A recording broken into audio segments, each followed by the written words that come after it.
CSGO knives are getting more and more expensive, and I don't think it's going to slow down anytime soon.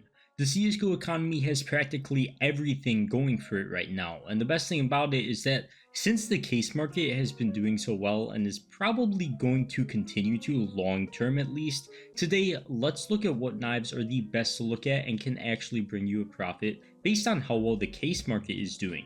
So first off, the good thing about the current case market is that the recoil case and snakebite case have the broken fang gloves, the dreams and nightmares case has the riptide knives, and the fracture cases have the shattered web knives. And then of course the clutch case has its own gloves. So the great thing is, the only real cases that you simply just can't really buy the knives in are the recent operation cases. As of course, if there's still active drops, lots more knives are coming into existence consistently.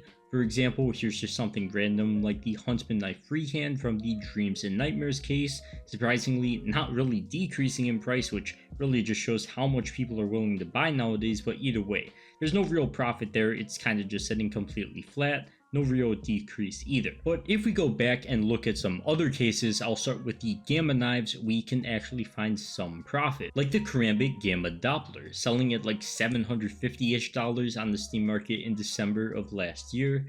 Now the lowest buy order is just over $1,000. Now, here's the good thing about a case like the Gamma case. They've got really good knives, they're pretty low in supply on the market compared to other cases except for the really old ones, and actually their unboxing numbers are surprisingly higher than I thought they'd be, but still. They seem to be a lot more in demand, pushing up prices over many months' time. The knives are something that players tend to hold onto for a lot longer, especially in the climate where trading isn't really a thing anymore. There's no like CSGO lounge or anything where you can post trades and expect somebody to respond with an actual offer. Really, like back in the day, that used to be the move, doesn't really exist anymore. So unless you're using like a trading site or selling your knife to someone for cash for them to hold on to it for a long time, no one is really in a rush to get rid of their items. There's no real reason to. I mean, everything's going up long term. Why would anybody want to sell so fast? But hey, quick intermission if you do want to use trading sites to get a new knife or really just trade out your skins for a good price. Check out the sponsor Skins Monkey. If you guys want to get a free $5 trading on their site, be sure to sign up with that link at the top of the description.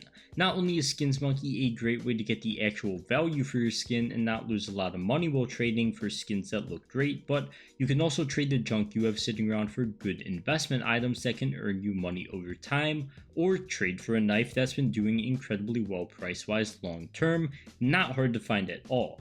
And once again, free $5 bonus on your first trade when you sign up. But for now, let's get back into it. So some other knives I like are the much older ones, the OG CSGO knives as I call them, in the oldest cases in CSGO. Of course, those cases are most of the time really expensive and just barely being unboxed anymore, so there's tons of potential there. And their price trend looks really strong over the long term.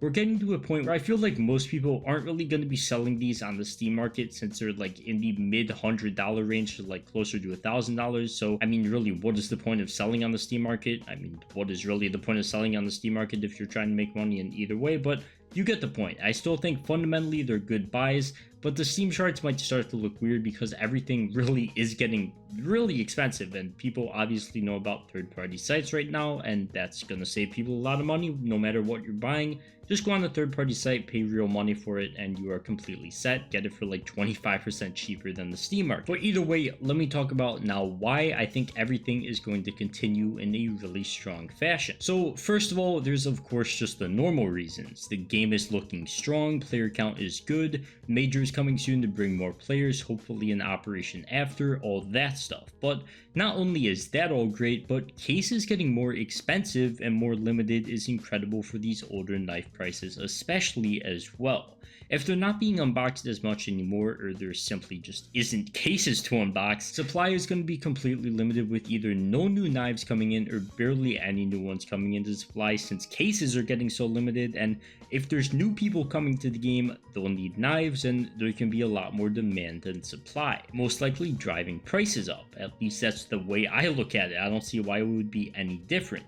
If you think the case market is going to do strong, you've got to imagine knives are going to do strong as well. And the only real argument against it I could imagine is that things are too expensive already. But At what point is that invalid? Because breakout cases almost just hit $5. Tons of items are hundreds of dollars more expensive than what they were years ago, and sure, things are definitely starting to flatten out for longer periods of time, at least on the Steam market, and definitely in the high tiers as well, but no one knows the top to the CS market and if we're anywhere close to it. So I'm just going to stick to what seems to be basic supply and demand, which in my eyes is definitely favoring the people that just buy and hold. Even if you do have to hold much longer than you did a couple of years ago nowadays, I still think upwards is definitely the direction that we're going. I don't see any reason for the CS market to turn around and start decreasing. But yeah, besides all that, I think that is going to wrap it up for this video. So as always, if you guys enjoy, be sure to leave a like, leave a comment telling me what you guys think the market's going to perform like in the future, and of course, check out Skins Monkey for that free $5 bonus as well. But for now, I'll see you guys in the next one. Peace.